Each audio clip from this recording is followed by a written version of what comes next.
What's up everyone? Alex here. Even though E3's this weekend, that doesn't necessarily mean that this week was going to go by without any sort of big announcements, and today's very special E3 edition of Backlog Bulletin will cover a lot of the JRPG related announcements this week. I hope you don't mind that we're going to weave in and out of the Summer Game Festival announcements because there's just a lot to talk about today. But before anything else, if you enjoyed this video, please leave a like, post a comment, then subscribe to the channel. And one more thing, I'm actually trying something new with this video by not overly scripting it, and I want to read what you think in the comments below. Okay, now all that's out of the way, let's start talking about the games. Out of the first games that were announced on the Summer Game Festival, Metal Slug Tactics was absolutely something that I did not expect. I was a bit late tuning into the stream, but as soon as I saw the gameplay, I immediately said, that's Metal Slug. That's just how iconic this series is. I also find it funny that, much like everybody else, I called it Metal Slug Tactics, and sure enough, that's the name of the game.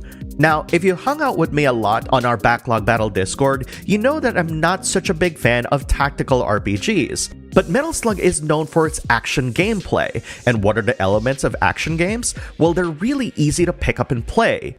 It's in that sense that I'm kind of wondering if Metal Slug Tactics is going to allow us to kind of just get into the game and just enjoy the best parts about the genre. Now, before we celebrate, there were no release window information given, just the gameplay. But man, it looks so good. Moving away from the Summer Game Festival a little bit, I received a press release today saying that Rune Factory 5 was announced for early 2022. A lot of people, including myself, were expecting this to be a fall release on the Switch, and while it's actually released in Japan, in fact a lot of people are actually playing the Japanese version right now, we're gonna have to wait a little bit longer. The footage playing right now is from the gameplay trailer released from 8 months ago, and Rune Factory 5 will be shown at E3 at the Future Game Show on Sunday, June 13th at 4 p.m. Pacific, 7 p.m. Eastern. In addition to Rune Factory 5, Xseed also has 3 unannounced games that they're showing off. Do you guys know what those are? Share what you think in the comments below.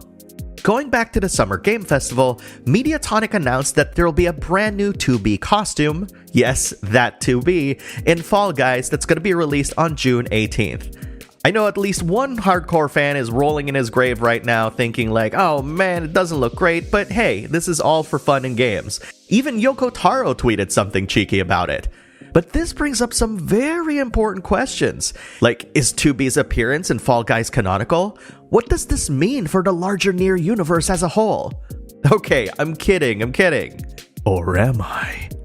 Moving along, Bandai Namco had a strong presence at Summer Game Festival, and while we're not going to cover every single game that they talked about because this is all about JRPGs, I want to talk about the 2 that they did release trailers for.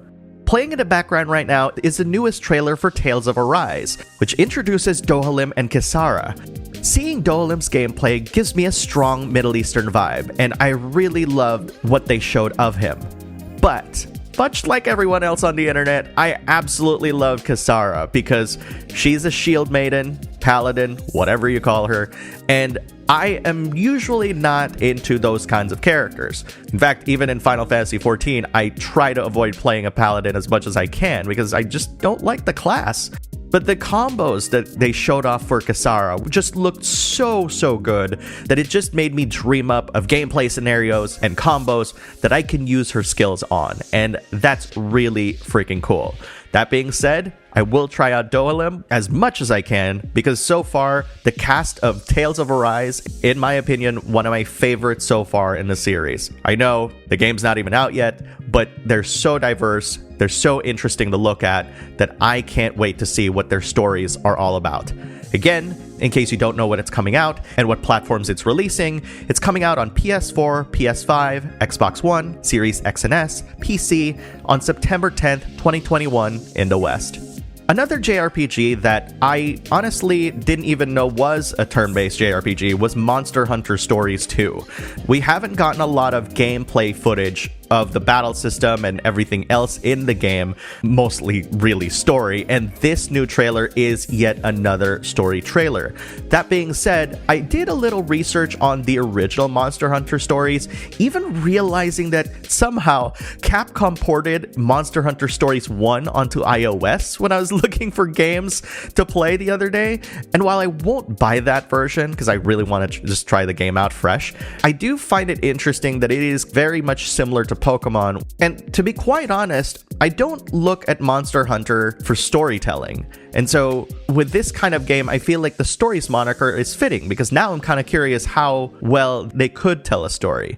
A lot of you guys out there who posted about the original Monster Hunter stories were asking me to check out the game. And honestly, my interest is piqued. I just don't know how I'm going to deal with July because there's so many freaking good games coming out. Fingers crossed that we get a review copy for this. And now, the moment you've all been waiting for. One of the biggest announcements this week that has been teased for such a long time, and now we finally know what's all about. Monarch is a new school RPG from former Shin Megami Tensei and Megami Tensei staff.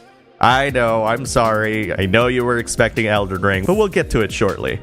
This game is being developed by Lancars and published by Furyu in Japan, but it is being published by NIS America in the West, and we'll get to that later.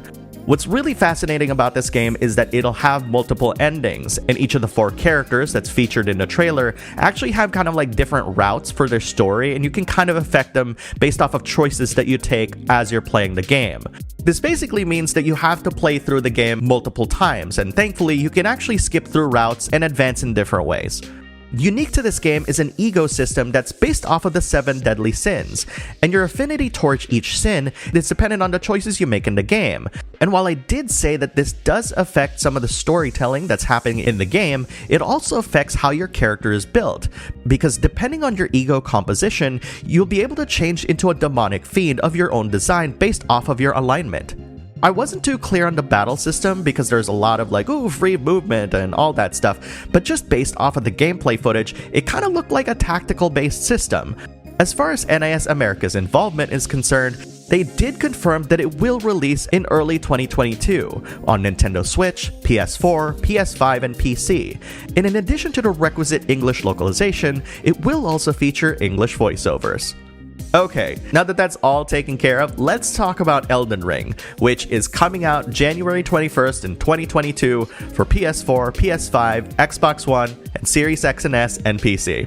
As part of the announcement, Bandai Namco actually confirmed that if you do buy the previous gen versions, you will get a free PS5 and Series X and S upgrade. I will be very honest, I really am terrible at Souls and Souls-like games, so I'm not really sure if I'm going to be covering this game. But credit where credit is due. From Software knows how to create fantastic environments and lore and gameplay that anyone would want to sink into, regardless of whether you're a veteran with the Souls games or me who's a complete newbie. I mean, look at what you're seeing right now. It looks incredible. And I think what's kind of really fascinating is that George R.R. Martin is involved in Elden Ring. You know, the guy known for Game of Thrones, no big deal. Do you play Souls-like games? Do you have any tips for me? Because I want to finish Bloodborne first. I know I have Sekiro, I have all the Souls games, including the Demon Souls remake on the PS5, which, by the way, I was enjoying immensely until I got piled on in my backlog. So any tips would be very welcome. And that's all the JRPG announcements this week. And what a banger of a week. And we're not even at E3 yet. Now I'm kind of curious, which games that I talked about today really excited you? Post your thoughts in the comments below and let me know what those are. And if you enjoyed this video, please leave a like, comment, then subscribe to the channel. And just to let you know, all of the links to the trailers here will be found in the description below.